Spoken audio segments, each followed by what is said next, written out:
بدون ہمت کے کسی کی توجہ سے نہیں ہوتی. میری تمنا محض ہوس ہے. مربی شیخ یہ محض محرک ہوتا ہے، کرنا تو خود ہی ہمت کرنی پڑتی ہے. شیخ اور مربی تو رہنمائی کرتا ہے، ایک واسطہ ہے، ایک محرک ہے. ہمت تو خود ہی کرنی ہوتی ہے.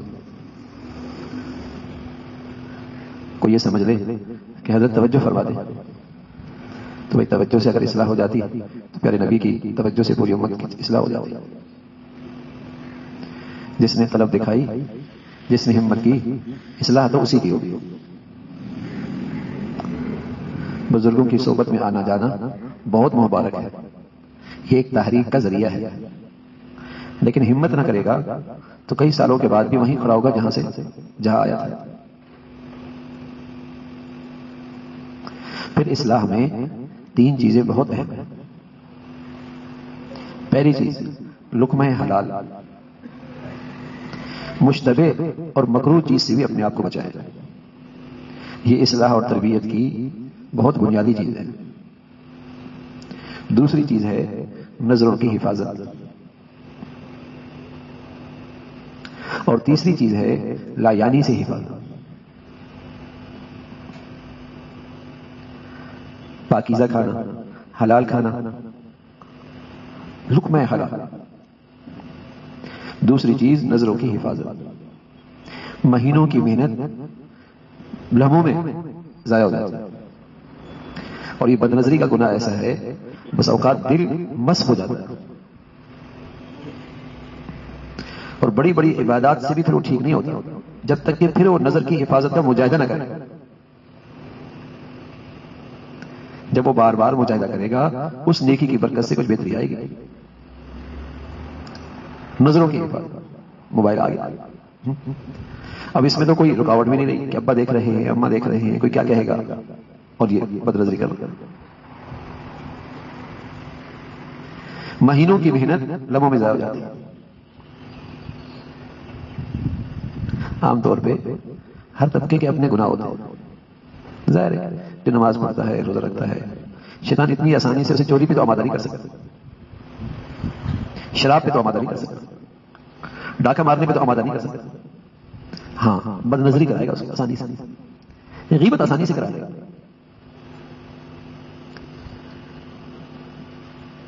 وہ بھی اس کے سامنے وہی جال ڈالتا ہے جس میں یہ آ جائے. ظاہر ہے یہ نمازی ہے، روزے دار ہے، اچھی صحبت میں اٹھنا بیٹھنا ہے، اسے وہ چوری پہ اس کو آمادہ کرنا، ڈاکے پہ آمادہ کرنا، شراب پہ آمادہ کرنا اتنا آسان نہیں ہے. تاکہ نماز چھوڑا دینا بھی اتنا آسان نہیں ہے. لیکن غیبت آسانی سے کرا لے گا، بدنظری کروا لے گا، لایانی میں مبتلا کر دے گا. لایانی زبان سے بھی ہوتی ہے، کان سے بھی ہوتی ہے، آنکھ سے بھی ہوتی ہے، دل سے بھی ہوتی ہے، اعضاء اور جوارح سے بھی ہوتی ہے. کہ فضول کھا رہا، فضول سوئے جا رہا، اور فضول ہی سوچے جا رہا، بے مقصد سوچ اور فضول باتیں سن رہا، فضول کہے جا رہا. لایانی. آدمی اگر زیادہ عبادت کا مجاہدہ نہ بھی کر سکے لیکن اگر ان چیزوں سے احتیاط کر لے تب بھی اسے بہت کچھ مل جائے گا. لیکن بہت وظائف پڑھ رہا ہے، تسبیحات پڑھ رہا ہے، مراقبے کر رہا ہے، لیکن اگر ان چیزوں کی پرہیز نہیں ہے اصلاح نہیں ہوگی، تربیت نہیں ہوگی. تربیت نہیں ہوتی. تو لقمہ حلال، نظروں کی حفاظت اور لایانی سے حفاظت. جو آدمی کثرت سے لایانی سے مبتلا ہوتا ہے وہ ضرور گناہ میں مبتلا ہوتا ہے. یہ بالکل چراگاہ کی بنیر ہے. بنیر اگر بکریاں جانور اس بنیر پہ آئیں گی تو چراگاہ کے اندر بھی منہ ماریں گی. جو آدمی لایانی میں مبتلا ہوگا ضرور گناہ میں مبتلا ہوگا. اب لایانی موبائل چل رہا ہے، کوئی مقصد ضرور گناہ میں مبتلا ہوگا. تو اصلاح کی یہ بنیادی چیز ہے.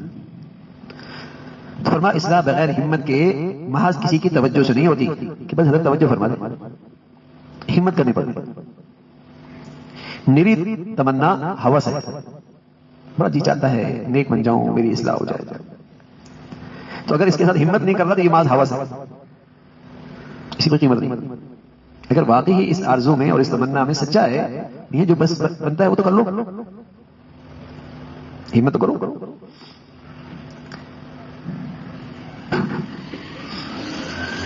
یہ عام سے گناہ ہے جس کی وجہ سے سالوں کی محنت بھی باثمر نہیں ہوتی، با نتیجہ نہیں ہوتی. اور ان بنیادی چیزوں پہ اگر تھوڑی سی ہمت کر لی جائے تو تھوڑی سی عبادت بھی اس کے دل کو منور کر دے گی، پر نور کر دے گی. لقمہ حلال، نظروں کی حفاظت، لایانی سے حفاظت. اور خاص طور پہ بھائی رمضان آ رہا ہے، اس کا ذرا اہتمام بڑھ جانا چاہیے. ورنہ رمضان کا جو روزے اور رمضان کی عبادات اور رمضان کی انوار و برکات سے آدمی محروم رہتا ہے. اور یہی گناہ ہوتا ہے دین داروں سے، نمازی حاجیوں سے، یہی گناہ ہوتا ہے. حلال حرام کی فکر نہیں ہوتی، نظروں کی حفاظت نہیں ہوتی، زبان کی حفاظت نہیں ہوتی، کان کی حفاظت نہیں ہوتی، اور سوتے رہے، سو ہی رہے. روزے کا مطلب سوتے رہو. رمضان کی راتیں لاہو لاؤ میں، کھیل کود میں. جو پورے سال راتوں کو نہیں کھیلتے وہ رمضان میں کھیلتے.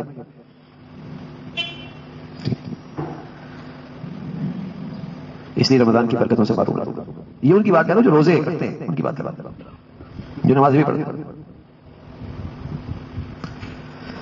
تو تربیت کے لیے، اور رمضان تربیت کا مہینہ ہے، اصلاح کا مہینہ ہے، اللہ تعالیٰ کے قرب کا مہینہ ہے. پھر آدمی مشکوک غذاؤں سے بچے، مشکوک غذا سے بچے، مشکوک کھانے پینے سے بچے. بعض لوگوں کی آمدنی تو الحمدللہ حلال ہوتی ہے، لیکن بے احتیاطی سے ان کی آمدنیوں میں مسائل آ جاتے ہیں، مشتبہ ہو جاتی ہے ان کا کھانا پینا. تو تربیت کی بنیاد ہے حلال کھانا، پاکیزہ کھانا، حلال کھانا. بہت اہتمام. اگر رمضان جیسے مقدس مہینے کی برکتیں چاہیے اور اس کے انوار و برکات لینا چاہتے ہیں اور چاہتے ہیں کہ ہماری تربیت ہو اور ایک ایمان اسلام کی زندگی میں تازگی آئے، کچھ مل جائے رمضان میں، تو پھر پاکیزہ اور نظروں کی حفاظت. اگر یہ تھوڑا سا مجاہدہ کر لے، اور رمضان میں یہ مجاہدہ آسان بھی ہوتا ہے، روحانی ماحول ہوتا ہے، اللہ تعالیٰ کی رحمت کا خاص ماحول ہوتا ہے، شیطانی قوتیں کمزور ہو جاتی ہیں. تو رمضان میں یہ ہمت بھی کی جا سکتی ہے، تھوڑا سا مجاہدہ کرنا آسان ہوتا ہے. اور آگے طے کریں کہ بد نظری نہیں کرنی، لایانی نہیں کرنی.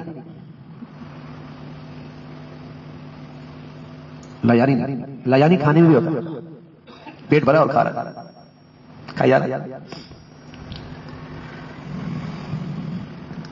تو لایانی سے حفاظت یہ تربیت کے لیے بہت اہم ہے، بہت ضروری ہے. تو تربیت کے لیے حلال کھانا، نظروں کی حفاظت اور لایانی سے حفاظت. تو رمضان تربیت کا مہینہ، تو اس رمضان میں خوب اس کا اہتمام ہو کہ ان چیزوں سے حفاظت ہو. لیکن بھائی بغیر ہمت کے اصلاح ہوتی نہیں ہے، ہمت تو کرنی پڑے گی. اگر آپ ہمت نہ کریں گے تو ایک لقمہ بھی آپ کے منہ میں نہیں جائے گا، ایک لقمہ بھی آپ کے پیٹ میں نہیں جائے گا، ایک گھونٹ بھی نہیں جائے گا. ہمت تو کرنی پڑتی ہے.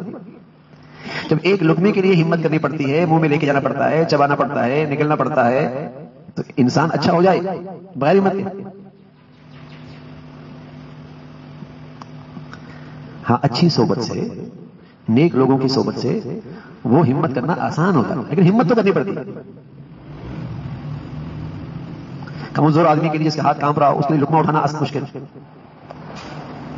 اور جس کے اندر یہ بیماری نہ ہو اس کے لیے لقمہ اٹھانا آسان. بس یہ اٹھانا تو پڑے گا. نیک صحبت سے صرف یہ ہوتا ہے کہ وہ لقمہ اٹھانا آسان ہو جاتا ہے، ہاتھ پہ کب کبھی نہیں آتا. نیک صحبت کا ہی فائدہ، لیکن بہرحال اٹھانا پڑے گا، ہمت تو کرنی پڑے گی.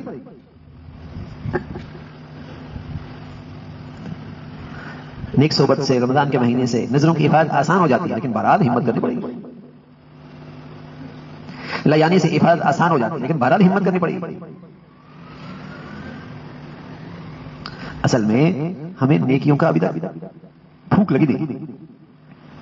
میدا ٹھیک ہونا اور صحیح میدا ہونے کی بڑی نشانی بھی یہی ہے کہ آدمی کو بھوک لگتی، اور جب بھوک لگی ہو تو آدمی کو چٹنی اور روٹی کھائے تب بھی مزہ آتا ہے. چٹنی روٹی سے مزہ آتا ہے، بھوک جو لگی اس میں بڑا مزہ آتا ہے. سچ کہہ رہا ہوں. جب ہمیں نیکیوں کی بھوک لگنے لگ جائے اس کا مطلب ہے کہ اس کی روح ٹھیک تھی، اس کی روحانیت ٹھیک تھی، اس کا دل ٹھیک تھی، تو بھوک لگتی. اور جب بھوک لگتی ہے اور آدمی نیکی کرتا ہے تو یہ تورمت قدما، پاؤں پہ ورم آ رہا ہے، اس کی پرواہ نہیں ہے، مزہ آ رہا ہے. لیکن چونکہ بھوک نہیں لگتی تو بستر بھی پڑنا مشکل. بھوک نہیں نا. جیسے آدمی کا معدہ خراب ہو، کھانا کھا رہا تو تھوڑا سا کھائے گا تو متلی سی آنے لگ جائے گی، بس کھا رہا ہے، بے مزہ ہو کے کھا رہا ہے. نماز پڑھ رہا ہے لیکن بے مزہ ہو گیا، کاموں کو سالا، کاموں کو سالا کھڑا ہے بس. تو یہ بھوک لگے نا، مزہ پھر ہے. اور اس سے روحانیت اسی سے ٹھیک ہوتی ہے جب آدمی گناہوں سے بچتا ہے، پرہیزگاری اختیار کرتا ہے، گناہوں کے جراثیم سے روحانیت محفوظ رہتی ہے. تب آہستہ آہستہ آہستہ آہستہ باطن ٹھیک ہوتا ہے، پھر عبادت کی بھوک لگتی ہے. پھر آپ انشاءاللہ ایک دن میں 10 سپارے پڑھنا مشکل نہیں ہوگا. لیکن اب تو بیٹھنا ہی مشکل ہوتا ہے. جن کی روحانیت ٹھیک ہوتی تھی وہ ایک سپارے کو 30 مرتبہ پڑھتے تھے، گویا کہ ایک قرآن پورا پڑھتے تھے. ان کی عورتیں بھی 16-17 سپاروں کی تلاوت روزانہ کر لیا کرتی تھی.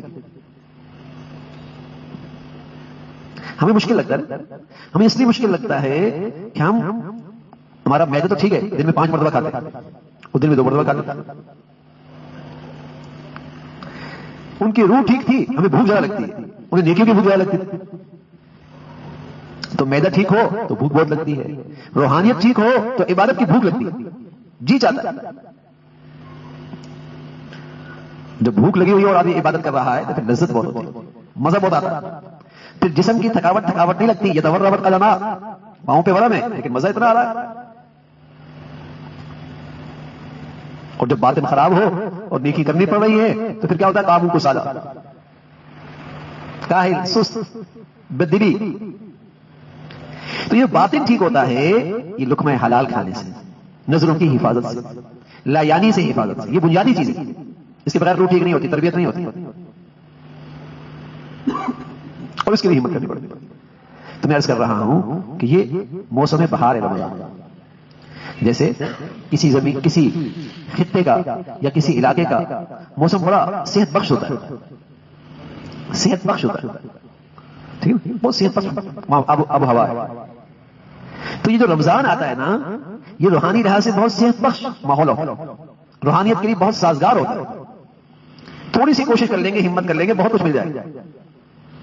جیسے میں عرض کر رہا تھا کہ پہلے لوگ بیل گاڑیوں میں مسافت طے کیا کرتے تھے، اور اس وقت سالوں لگتے تھے، 2 سال میں پہنچ رہے ہیں، سال میں پہنچ رہے ہیں، مہینوں لگتے تھے وہ مسافت طے کرنے میں. لیکن اب جہاز راکٹ آ گئے، گھنٹے میں پہنچ جاتے ہیں، 2 گھنٹے میں پہنچ جاتے ہیں. اسی طرح روحانی مسافت جو پہلے مہینوں سالوں لگتے تھے، ایک رات اللہ نے اس رمضان میں ایسی دے دی کہ وہ مہینوں اور سالوں کی مسافت ایک رات میں طے ہو جاتی ہے. وہ روحانیت کا سفر ایک رات میں طے ہو جاتا ہے. لیکن ہو کوئی قدردان اور اس کے اندر چاہت ہو سچی کہ یہ مسافت طے کرنی ہے، تو یہ صحت بخش روحانیت کا ماحول آ رہا ہے. اس میں ہمت کرنا آسان ہے، لیکن ہمت کرنی ہوگی. محض کسی کی توجہ سے تربیت نہیں ملتی. توجہ فرما دے ذرا بس تربیت ہو جائے، ورنہ تو پیارا نبی سب پہ توجہ فرما دے سارے مسلمان ہو جاتے. تو ہمت کرنی پڑتی تب اصلاح ہوتا ہے. تو یہ جو گھڑیاں آ رہی ہیں اس میں ہمت کرنا بھی آسان ہے، لیکن عزم ہو سچا کہ میں نے اللہ والا بننا، میں نے نیک بننا، میں نے اپنی روحانیت کو صحت بخش بنانا ہے، صحت مند بنانا ہے. ہمت ہو، عزم ہو پکا کہ کب تک گناہوں میں زندگی گزرے گی، کب تک ہماری آنکھیں آوارہ رہیں گی، ٹھیک، اور کب تک ہماری زبانوں سے گناہ ہوتے رہیں گے. میں عرض کر رہا ہوں دینداروں کے گناہ اور ہیں. شیطان ان سے چوری نہیں کرواتا، ڈاکہ نہیں مرواتا، شراب نہیں پلاتا، ان سے غیبت کرواتا، ان سے بدنظری کرواتا. وہ بھی ہوشیار ہے، جال غلط نہیں پھینکتا کہ شکاری نہ ہو. ان سے یہ گناہ کرواتا. پھر فرمانے لگے بھائی بغیر ہمت کے اصلاح کوئی نہیں، کسی کی توجہ سے نہیں ہوتی، محض تمنا، ہوس ہے. مربی اور شیخ تو محض واسطہ ہے بھائی، محرک ہے، ترغیب دے سکتے ہیں، برنگیختہ کر سکتے ہیں، ابھار سکتے ہیں. ہمت تو خود کرنی پڑے.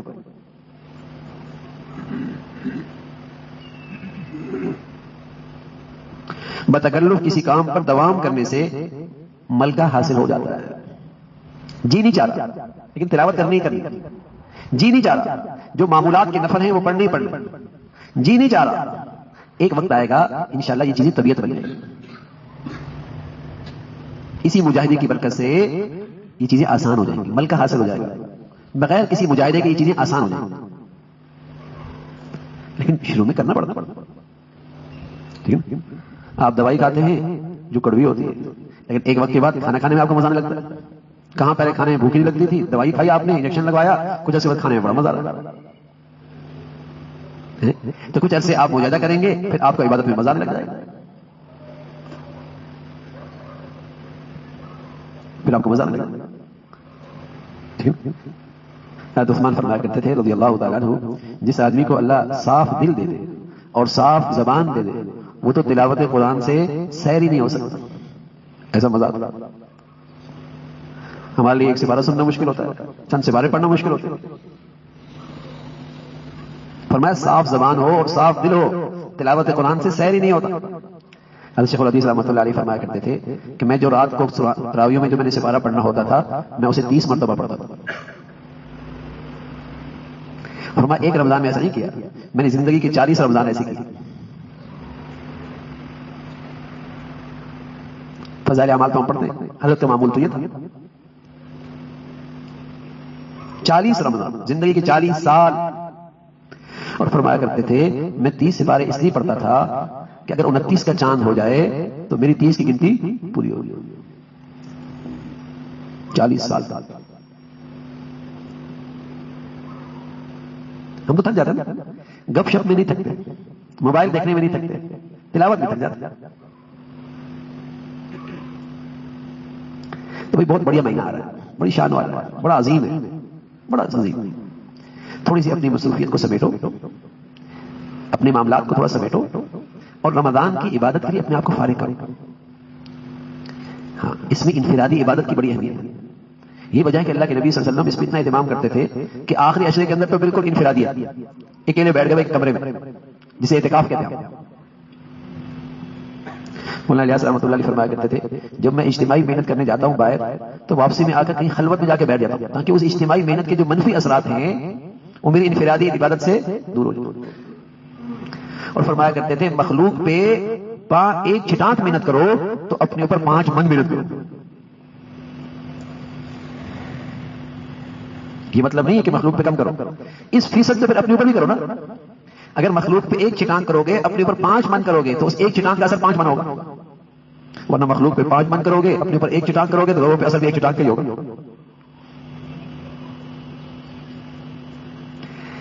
تو یہ رمضان جو ہے نا، انفرادی اوپر محنت کرنے کا مہینہ، تلاوت کی کثرت، نوافل طے ہو، اللہ تعالیٰ ہمیں نصیب فرما دے. تہجد کا ناغہ نہ ہو، تکبیر اولیٰ کا ناغہ نہ ہو.